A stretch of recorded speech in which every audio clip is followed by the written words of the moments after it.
Riječ je o dvije autorice koje sam ja pokušao složiti u jedan projekt koji se zove forma oslikavanja. Forma oslikavanja je jedan filozofski termin koji se inače koristi u jeziku, a kojeg je napisao svojedobno Wittgenstein i u kojem se jako lijepo objašnjava što znači kad se nešto stvara i na koji način se to odražava na onoga koji stvara i na onoga koji to što se stvara promatra.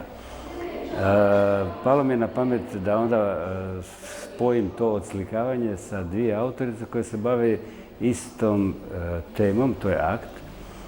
A meni je zanimljivo zato što su one u potpunosti različite. Dakle, jedna se bavi aktom istraživanja figure golog tijela, bilo muškog, bilo ženskog, a druga se bavi više jednim, ja ću reći, komičnim, maničnim pristupom aktu, prije svega koristeći sebe kao model, što je izuzetno zanimljivo u fotografiji, a fotografija je upravo ta grana umjetnosti koja je na taj način demokratizirala pristup ženama, pristup akt fotografije općenito, obradi tijela muškog i ženskog. Na neki način me njeni radovi podsjećaju na žensku avangardu 70. godina jer se ironična je prema samoj sebi, ironična je prema okolici, koristi rekvizite, zanemaruje tehniku. Dakle, ovdje govorimo o Faniti Barčot-Nikolac, a kod Milene je jedna druga priča, to je potpuno jedan drugačiji pristup. Kod nje je pokušaj zaleđivanja emocija unutar kadra fotografije, gdje je prilično krhko i prilično teško napraviti dobru fotografiju, fotografiju koju će netko drugi razumjeti, koji će znati prepoznati tu emociju koja je unutar tog kadra zgušnjena. Ja mislim da će riječka publika moći uživati u ovoj izložbi zato što donosi dvije različite estetike i donosi dva različita pristupa i prikazuje dvije generacijski različite, ali vrlo slične autorice. I na kraju reći ću još, ova izložba putuje nakon Rijeke u Beograd, gdje će biti također izložena, i onda se vraća u Split i gostovat će i u Splitu, tako da ćemo na neki način napraviti jednu turneju sa ovim projektom.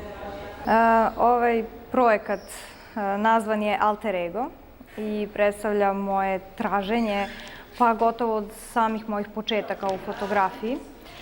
Od 2015. su nastajale ove fotografije, pa sve do pre par meseci. I zapravo tu postoji mnogo neki širi spektar fotografije, ovo je nešto što je izabrano za ovu priliku. Početak svega toga i moj početak u fotografiji bio zapravo sa uličnom fotografijom i sa portretima, međutim, počela sam da se zanimam baš kroz to neko, imam utisak, interno traženje sebe i tog nekog svog alter ega, da ne kažem Dr. Jekyll, Mr. Hyde, neka varijanta. To je krenulo da me privlači i onda sam ja krenula kroz akt da istražujem o tome.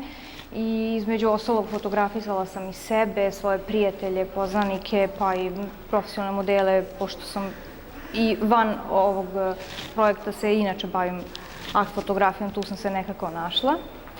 Što se samog ovog projekta tiče, on se sastoji iz više serija fotografija. Zanimljivost za ovaj projekat vezana je što Fanita i ja obe imamo svojevrsnu ćelavu pevačicu i zanimljivo je da nismo jedna o drugoj znale pre nego što smo se upoznale i pre nego što je krenula ta saradnja. Nismo uopšte znale da postoji ta serija koja je, da kažem, sa istim nazivom. Eto, to je zanimljiva koincidencija. Naravno, mislim, potpuno su drugačije fotografije, drugačiji je koncept toga. Čak i zvanični naziv moje fotografije, moje te serije nije Ćelava pevačica, to je interni neki naziv koji je predsjednik fotokluba Paraćin, kog sam ja inače član, dao toj seriji kada je video. Tako da, eto, to je zanimljivost. Kada sam odlučila prijaviti projekt na HDL-ovu ovogodišnji natječaj za samostalno izlaganje, odlučila sam prijaviti zajednički projekt s nekom od poznatih autorica I osnovni preduvjet bio je da to bude izvrsna fotografkinja s izvrsnim radovima koji se naravno meni sviđaju, koji su bliski mom načinu fotografiranja i Milena se nametnula kao jedna od takvih autorica.